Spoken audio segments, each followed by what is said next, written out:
দেশের বিভিন্ন শিক্ষা প্রতিষ্ঠানে কোটা আন্দোলনকারীদের উপর হামলার প্রতিবাদে বিক্ষোভ করছে বেসরকারি বিশ্ববিদ্যালয়ের শিক্ষার্থীরা। বেসরকারি বিশ্ববিদ্যালয়ের শিক্ষার্থীদের আন্দোলনের খবর জানাতে আমাদের সাথে যুক্ত হচ্ছেন সহকর্মী হাবিব রহমান। হাবিব, এর আগে সহকর্মী পারভেজ রেজা আমাদের জানাচ্ছিলেন যে রাজধানীর বিভিন্ন এলাকায় বেসরকারি বিশ্ববিদ্যালয়ের শিক্ষার্থীরা বিক্ষোভে নেমেছেন। এই মুহূর্তে আপনি কোথায় রয়েছেন, সেখানকার পরিস্থিতি কেমন দেখছেন, কি বলছেন শিক্ষার্থীরা?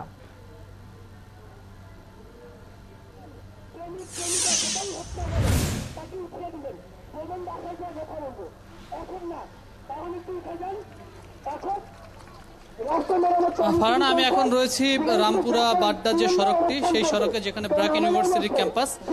এখানে ব্র্যাক ইউনিভার্সিটির শিক্ষার্থীরা তারা কিন্তু রাস্তা অবরোধ করেছে এবং বিক্ষোভ করছে।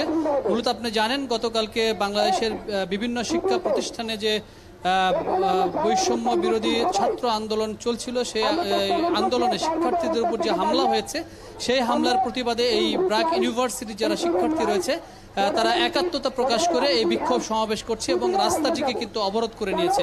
আমরা যেটা দেখছি যে দুই পাশেই শিক্ষার্থীরা অবস্থান করছে এবং নানা ধরনের স্লোগান দিয়ে তাদের যে দাবি, সেই দাবি সরকারের কাছে পৌঁছে দেওয়ার তারা চেষ্টা করছেন। এবং পাশাপাশি আরেকটি বিষয় তারা যেটি বলছেন যে কোটা নিয়ে যে বৈষম্য রয়েছে, সেই বৈষম্য দূর করতে হবে, এটি তাদের প্রধান 1 নম্বর দাবি। এবং তারা যেটি বলছেন যে গতকালকে যে শিক্ষা বিশ্ববিদ্যালয়গুলোতে হামলা হয়েছে, সেই বিচারেরও তারা দাবি করছেন। তারা বলছেন যে কোনো ধরনের বৈষম্য ছাড়া চাকরিতে নিয়োগ ব্যবস্থা নিশ্চিত করতে হবে। এবং এর কারণে আমরা যেটি দেখছি যে রাস্তার দুই পাশে বিভিন্ন যে গাড়ি রয়েছে, বিশেষ করে গণপরিবহন, সেগুলো কিন্তু আটকে আছে। এক্ষেত্রে সাধারণ মানুষ যারা রয়েছেন তারা তাদের কর্মস্থলে গাড়ি থেকে নেমে কিন্তু হেঁটে তাদের গন্তব্যে যাচ্ছেন। শিক্ষার্থীরা যেটি বলছেন যে এই ধরনের হামলায় হাবিব, একটু জানতে চাই ঠিক কতক্ষণ আগে আসলে তারা এইভাবে অবস্থান নিয়েছেন এবং রাস্তায় আপনি এই যানজটের পরিমাণ কেমন দেখতে পাচ্ছেন? আমরা আমাদের কর্মসূচি একটু অব্যাহত করে যখন মার্চ করব বা যদি মার্চ করার মতো অবস্থা হয় তখন আমরা একসাথে যোগদান। না, দুই পাশে কিন্তু অসংখ্য গণপরিবহন আছে এবং এই গণপরিবহনগুলো সকাল 11টা থেকে, যেহেতু এই ব্র্যাক ইউনিভার্সিটির শিক্ষার্থীরা আন্দোলনে নেমেছেন তাদের দাবি নিয়ে, সেই প্রেক্ষিতে সকাল থেকে অনেক গাড়ি কিন্তু আটকা পড়ে আছে। এবং পাশাপাশি যেটা আমরা দেখেছি যে হাতিরঝিলে যে গাড়িগুলো রয়েছে সেগুলোকে বিকল্প পথে একটি রুট দিয়ে কিন্তু বের করে দেওয়া হচ্ছে এবং মূল সড়ক যেটি রয়েছে সেই সড়ক দিয়ে কোনো ধরনের গণপরিবহন চলাচল করতে দেওয়া হচ্ছে না। তবে এখানে যদি অ্যাম্বুলেন্স বা অন্যান্য প্রয়োজনীয় গাড়ি থাকে, যেগুলো বিশেষ প্রয়োজনে মানুষ বের হয়েছে, সেই গাড়িগুলোকে কিন্তু তারা ছেড়ে দিচ্ছেন। এবং জরুরি কাগজপত্র যদি কারো কাছে থাকছে, হয়তো কেউ দেশের বাইরে যাচ্ছেন বা এয়ারপোর্টে যাচ্ছেন, তাদের পাসপোর্ট দেখিয়ে দেখাতে পারলেই কিন্তু তাদেরকে ছেড়ে দেওয়া হচ্ছে। কাজেই বিশেষ প্রয়োজনের গাড়িগুলো কিন্তু কোনো ধরনের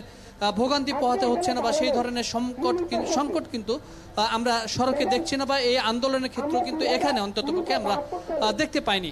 তবে সাধারণ গণপরিবহনগুলো রাস্তায় এখনো রয়েছে এবং যারা যাত্রী রয়েছেন তারা তাদের কাজগুলো সারতে বিশেষ করে নেমে গেছেন এবং নেমে স্কুলগুলি খোলা রয়েছে, স্কুলের শিক্ষার্থীদের তাহলে কি অবস্থা হচ্ছে?